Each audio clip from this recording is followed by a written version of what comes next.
নবীজি কি বলেছিলেন? আল গীবাতু আশাদ্দু মিনাজ জিনা, জিনা থেকেও ভয়ঙ্কর। কোন জিনিস? আর যদি বলেন কোন জিনিস? গীবাত জিনা থেকে মারাত্মক। কিভাবে? বলেছিলাম গীবাত যদি কোনো ব্যক্তি করে, সেক্ষেত্রে গীবাত করলে ওখানে যার গীবাত করেছে ওই ব্যক্তির হক নষ্ট করেছে, ওই ব্যক্তির ইজ্জত নষ্ট করেছে, ওই ব্যক্তির সম্মান নষ্ট করেছে। যে ব্যক্তি কি করেছে? গীবাত করেছে।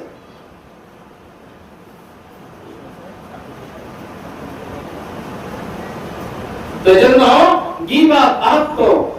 নবী সাল্লাল্লাহু আলাইহি ওয়াসাল্লাম বলে, যারা গীবত করে তারা মানুষের ইজ্জত নষ্ট করে, যারা গীবত করে মানুষের সম্মান নষ্ট করে। যেহেতু মানুষের হক নষ্ট করে যারা, বান্দার হক বান্দা যতক্ষণ পর্যন্ত মাফ করবে না ততক্ষণ পর্যন্ত আল্লাহ ওই ব্যক্তিকে মাফ করবে না। আর জিনার ক্ষেত্রে কোন ব্যক্তি জিনা করেছে, আল্লাহর হক আল্লাহর হুকুমকে সে লঙ্ঘন করেছে, আল্লাহর হুকুম সে লঙ্ঘন করেছে, আল্লাহর হুকুম যেহেতু সে লঙ্ঘন করেছে, যদি কোন সময় তওবাতুন নাসুহা করে ফেলে, আল্লাহ চাইলে ওই জিনাকারীকেও আল্লাহ পাক ও পবিত্র বানাইতে পারে কি পারে না? আর যে বলেন পারে কি পারে না? কিন্তু যে ব্যক্তি গীবাত করেছে, বান্দার কাছ থেকে যতক্ষণ পর্যন্ত মাফ না চেয়ে নেবে ততক্ষণ পর্যন্ত আল্লাহ ওই ব্যক্তিকে মাফ করবে না।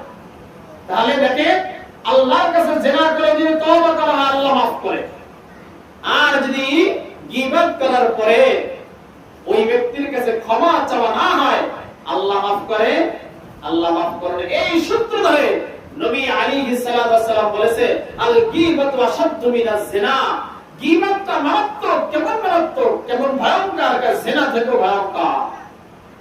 নবী আলাইহিস সালাতু ওয়াস সালামের উপর কোরআনুল কারীম নাযিল হয়, এই পৃথিবীর মানুষ তুমি যেখানেই থাকো না কেন, একা একা আসো, একা একা আসো এমন জায়গায় যেখানে কোনো পৃথিবীর কোনো আলো নাই, গভীর অন্ধকার, ঘুটঘুটে অন্ধকার, অথবা লোক সমাজের মধ্যে আসো, অথবা এমন জায়গা আসো যেখানে পরিষ্কার আলো আছে কিন্তু কোনো ব্যক্তি নেই, মনে করছো আমি একা আছি। পৃথিবীর মানুষ শুনে রাখো, মা ইয়ালফিযু আলাইহি মিন কওলিন ইল্লা লাদাইহি রাকীবুন আতীদ। মা ইয়ালফিযু মিন কওল, মুখ থেকে বান্দা যা কিছু বের করবে, মুখ থেকে যা কিছু বান্দা যার ব্যাপারে, যার সম্বন্ধে, যার সম্পর্কে মুখ থেকে বান্দা বের করবে, ইল্লা ক্বাউলু লাদাইহি রাকীবুন আতীদ,